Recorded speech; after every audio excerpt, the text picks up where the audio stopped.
una planta solitaria. En una ciudad cuyo nombre no vale la pena mencionar vivía un anciano cuyo nombre tampoco tiene relevancia en la historia. Sin embargo, por lo que él podía recordar, él era parte del linaje de una familia aristocrática. Separado a muy temprana edad del resto de sus hermanos debido a una profunda resignación a participar en los negocios de sus padres, se retiró a un pueblo escocés olvidado por la humanidad, donde dedicó el resto de su vida al área de la botánica.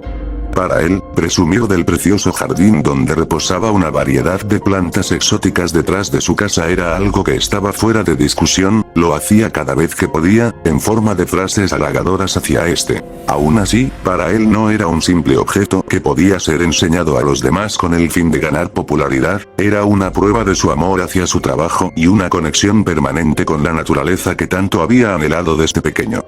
Aquella extensión cubierta de un verde brillante, que para los demás era solamente algo para admirar, era un verdadero vínculo que no deseaba romper. En uno de sus recorridos diarios por los rincones más profundos del terreno, donde la luz comenzaba a disminuir y las copas de los árboles amenazaban con tragarse el jardín entero, descubrió una especie de altar hecho con tablas de madera muy finas, siendo devorado por las enredaderas. En el centro se hallaba un pequeño vaso con un líquido de un olor enfermizo y color rojo oscuro, al lado de una planta tan amenazadora como bella. Sus hojas violáceas no hacían más que resaltar la parte seductora de su organismo, mientras que su tallo cubierto hasta la punta de espinas afiladas era una muestra clara de que estaba preparada para sobrevivir. El hombre, cansado ya de las especies repetitivas que había visto a lo largo de aquel vivero a pesar de su hermosura, utilizó el recipiente con el líquido para transportar a la flor arrancada hasta la casa. La llevó todo el camino escondida bajo su amplia chaqueta por si resultaba sensible a la luz del sol.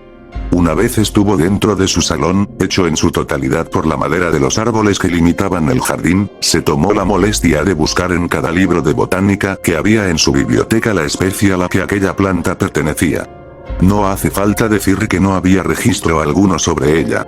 Tras haberla plantado en una pequeña parcela apartada que tenía dentro de la casa, como un invernadero, se sentó en el escritorio de su oficina y se puso a revisar cada texto antiguo sobre flores no descubiertas y otras que probablemente ni siquiera existían. Pasó desde modernos libros de botánica a manuscritos arrugados sobre bestias con forma de planta. Ninguno de los tétricos dibujos que representaban aquellas irreales criaturas se asemejaba un poco a la flor que había obtenido un par de horas antes, ninguna descripción en idiomas olvidados lograba adecuarse a su aspecto. La respuesta la halló cuando volvió a dar un paseo por el jardín y decidió desmantelar aquel altar donde había encontrado la flor, con el propósito de usar los materiales para armar algo más útil. Dentro de una pequeña caja que servía como mesa para colocar las ofrendas frente a la tarima donde originalmente había estado el objeto, se encontraba una hoja a punto de ser devorada por la tierra, húmeda, cuyas palabras eran casi ilegibles. Entre los pocos caracteres reconocibles se hallaban una foto de la planta y un título: Venus 824. No se molestó en buscar información en internet o en la biblioteca, sabía perfectamente que era improbable que ese nombre se hallara registrado en algún sitio, por lo que decidió no hablar de ello a ningún vecino o conocido. La guardó con recelo en una habitación bien escondida de su inmensa casa con tal de que nadie la encontrara cuando hubieran visitas.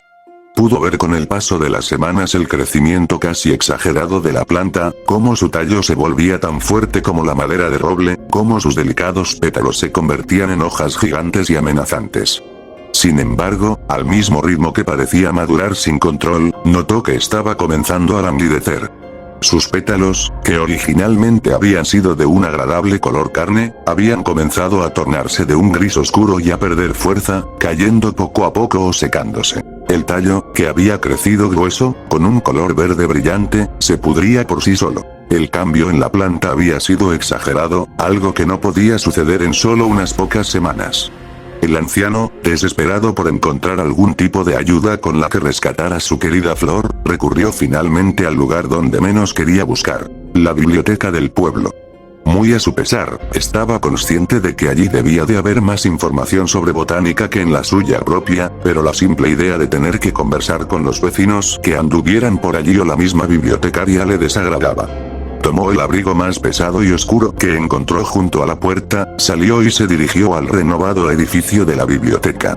No tardó mucho en llegar a pie, el aire fresco que había sentido cuando caminaba por la calle le resultó refrescante, pero al cruzar la puerta de vidrio la atmósfera se transformó. El dulce aroma de la comida hecha por la tarde y la alegría de los pájaros al cantar fueron reemplazados por el silencio sepulcral del vestíbulo y un olor inconfundible a papel.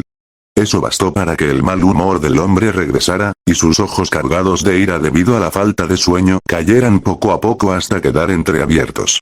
La mujer que se encargaba de supervisar a los visitantes se hallaba detrás de su escritorio, como de costumbre, leyendo algún chisme que encontraba en las revistas pasadas de moda que había por allí.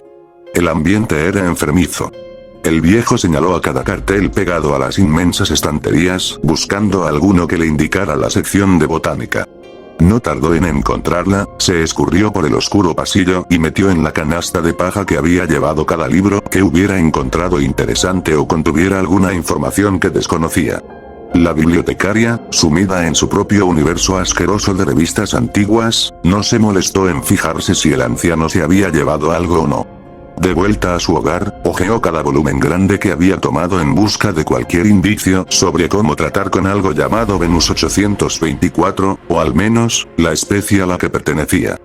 Cada página acerca de plantas ficticias, con gigantescas fauces y el tamaño suficiente para aplastar un elefante no hacían más que confundirlo cada vez más, puesto que pocas veces se había sumergido en la literatura por placer. Pasó de los más modernos registros del reino vegetal a la más sórdida mitología lovecraftiana donde apareciera la palabra planta. La respuesta la encontró en un cuaderno de cuero sin nombre, donde el primer artículo se titulaba Mandrágora. Como era de esperarse, el anciano ya había oído acerca de las míticas mandrágoras y de su alimentación hematófaga, puesto que solo podían ser nutridas con sangre humana. Es más, una de estas raras plantas solo podían ser originadas cuando esos fluidos caían a la tierra, por eso era frecuente encontrarlas debajo de los patíbulos. En un principio tuvo en cuenta dejarla en el sitio donde la había encontrado, porque de algún modo había podido sobrevivir en ese ambiente, pero no quería alejarla de su hogar. Era demasiado bella para dejarla a su suerte e inferir en la posibilidad de que muriera. Pasaron años y parecía que la planta había vuelto a su estado normal, y es más, había encontrado el ápice de su crecimiento. En la maceta donde antes había estado una delicada flor hematófaga se encontraba un poderoso árbol carnívoro cuyas hojas se habían convertido lentamente en enredaderas que envolvían el precario invernadero donde residía. En contraste al brillo que desprendía su tallo verde lima y la habitación cubierta de sus raíces, parecía que la mansión donde habitaban ella y su dueño comenzaba a transformarse en una casa de fantasmas.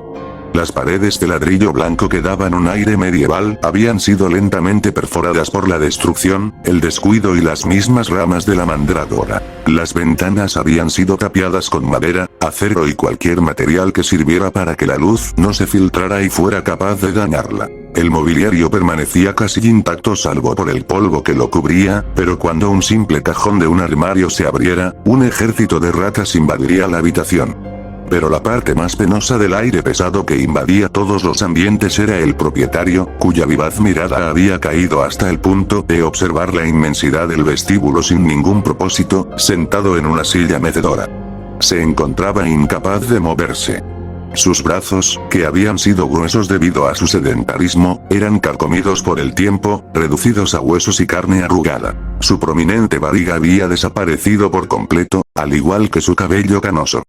Un tentáculo viscoso de color violáceo se acercó con movimientos seductores hacia el hombre, se introdujo en su brazo y comenzó a absorber los nutrientes que necesitaba. El viejo comenzó a resoplar, intentó decir algo con un hilo de voz, pero le fue imposible. ¿Me seguirás manteniendo, no es así, querido? Estaba consciente de que cuidarla podía ser perjudicial para su propia salud, pero, ¿qué hacer si no, más que cuidar aquella preciosa planta,